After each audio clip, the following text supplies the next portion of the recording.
નગર દેવી નગર યાત્રાએ નીકળી રહી છે અને નગર દેવીની કૃપા દ્રષ્ટિ બધા જ પર રહે તેવા આશીર્વાદો માગવા માટે ભક્તો છે મોટી સંખ્યામાં જોડાઈ રહ્યા છે।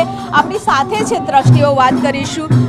શશિકાંતભાઈ, આજે નગર યાત્રાએ નીકળી રહ્યા છે નગર દેવી, કેવા પ્રકારનું આયોજન છે? હવે આ વખતે ખૂબ મોટું આયોજન અમે કરેલ છે। માતાજીમાં જે સવારે પાલખીમાં માતાજી નીકળશે, કેમ કે આપણે ચલિત મૂર્તિ આ વખતે મૂકેલી છે। ચલિત મૂર્તિ અહીંયાથી નીકળી રહી છે અને એ અહીંયાથી આપણા પરિસરની અંદર 3 વખત પ્રદક્ષિણા કરશે।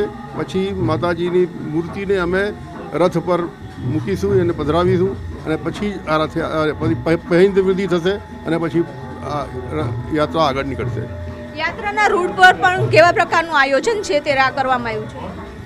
યાત્રાના રૂટ ઉપર વિવિધ સંગઠનોએ પોતપોતાની વ્યવસ્થા કરેલ છે। મ્યુનિસિપલ કોર્પોરેશને પણ અમુક જગ્યાએ પોતાના માટે એવી વ્યવસ્થા કરેલી છે કે લોકોને ચા અને પ્રસાદ વગેરેની વહેંચણી થઈ શકે એવી વ્યવસ્થા કરવામાં આવી।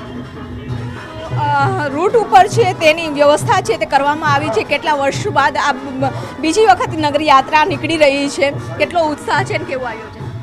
ઉત્સાહ તો તમને દેખાઈ રહ્યો છે બેન, ઘણો છે। અને આ બીજી નગર યાત્રા છે, જેમ તમે કહ્યું એમ। હવે જ્યારથી અમદાવાદ શહેરની સ્થાપના થઈ છે ત્યારથી ક્યારે પણ માતાજીની વિધિવત નગર યાત્રા નથી નીકળી।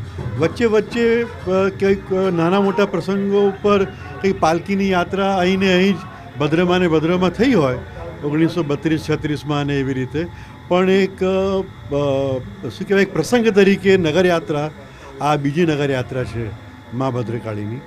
અને તમે જોઈ રહ્યા છો એમ ખૂબ ઉત્સાહ છે અને ગયા વર્ષ કરતાં પણ વધારે સરસ રીતે આનું આયોજન થયું છે અને થશે।